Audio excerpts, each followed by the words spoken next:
This is your Barbados Today morning news update for Tuesday, July 2nd, 2019. Thanks for joining us. I'm Carol Williams. Government is moving ahead with its plan to recruit 400 nurses from Ghana. Minister of Health, Lieutenant Colonel Jeffrey Bostick, says a team has been chosen to supervise the selection and is ready to travel to the West African country.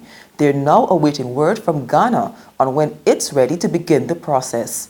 We have started preparations in terms of putting the team together that will be going to Ghana, and it is going to be a team comprising staff from the Queen Elizabeth Hospital as well as from the Ministry of Health and Wellness. You say a team is going to Ghana. What will be the purpose of that team in Ghana?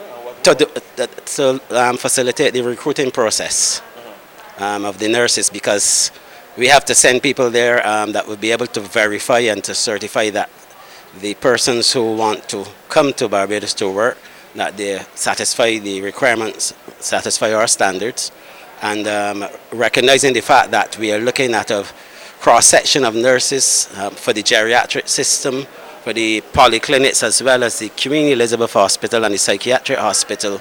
We need to have representatives from those institutions that will be able to be part of the selection process.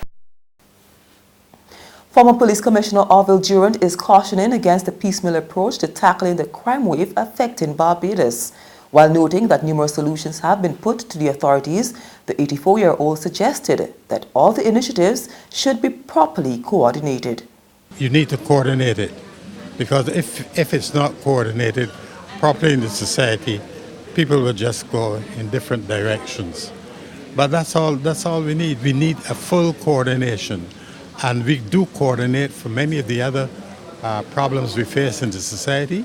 The commission for this and a special committee for that and all that sort of thing. And we need to coordinate the response, particularly as it affects the family.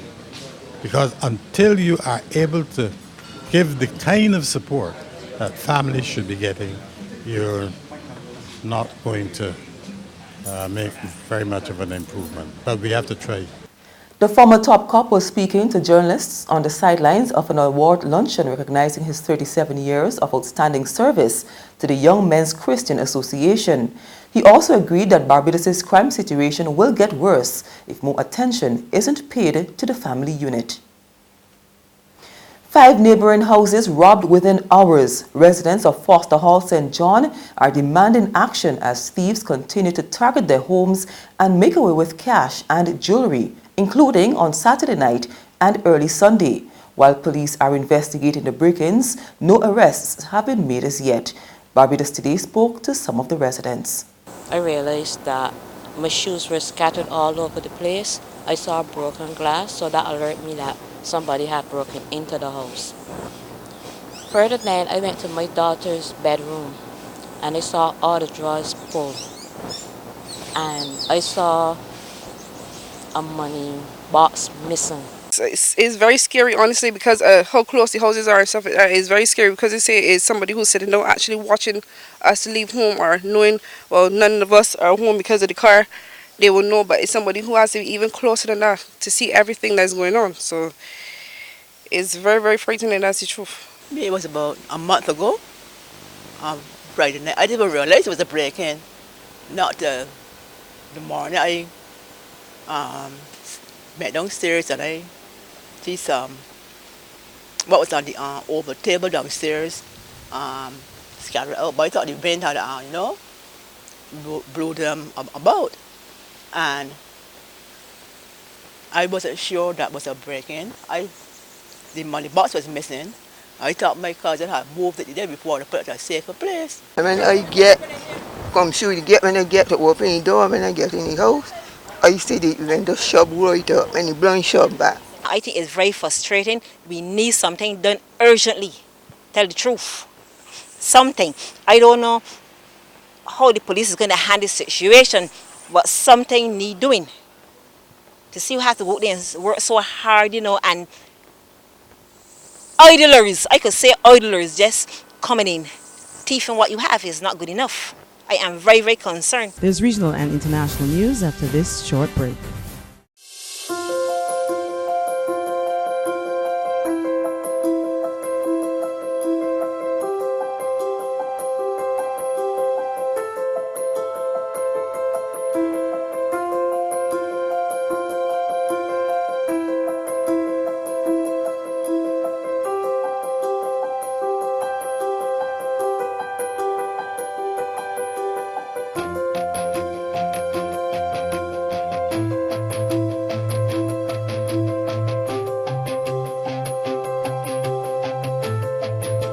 Barbados Today, news you can trust.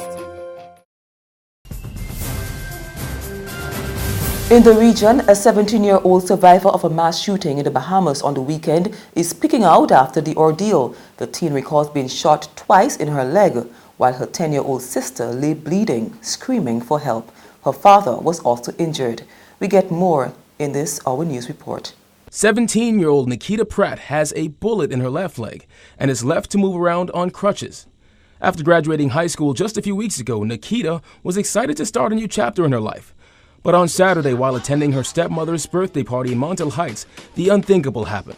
What started out as a joyous occasion quickly spiraled into a dash for survival. When I was sitting down, I heard these boom noise, and I thought it was firecrackers, so I see everybody run. So I chose to run too.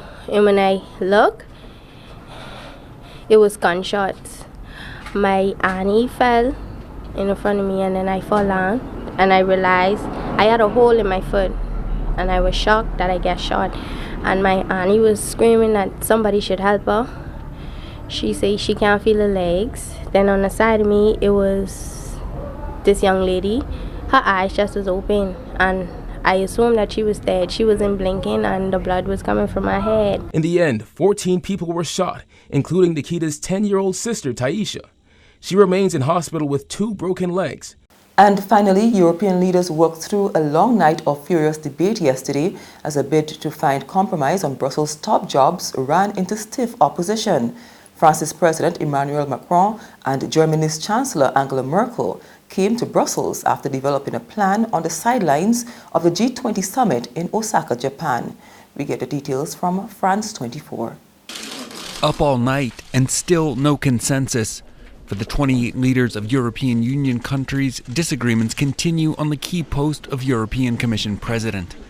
For the current President of the European Parliament, it's his centre-right European People's Party that should be making the decision. For us, the principle of the Spitzenkandidat means the lead candidate belongs to the political bloc that won the elections. For the EPP, that means Germany's Manfred Weber. But Weber was already rejected by top EU leaders in late June as French President Emmanuel Macron pushed for a break with policies of fiscal austerity. Weber's main rival, Dutch socialist Frans Timmermans, is the current Commission Vice President and the favored candidate of Macron and Spanish Prime Minister Pedro Sanchez. But Timmermans faces stiff resistance, notably from Eastern European countries like Poland and Hungary, whom he's accused of violating civil rights. On the sidelines of the weekend's G20 summit in Osaka, Germany's Angela Merkel agreed to abandon her support for Weber. But the EPP party she nominally leads isn't ready to do so. And that's news, but for the very latest, visit our website at www.barbadostoday.bb. You can also subscribe to our e-paper, email updates, or like us on Facebook. And sign up for our breaking news alerts via WhatsApp. We're also on Izumi Media in bus terminals, as well as screenplay at supermarkets and gas stations near you. You can also hear us on Mix 96.9 FM and Capital Media HD 99.3 FM. I'm Carol Williams. Have a good day.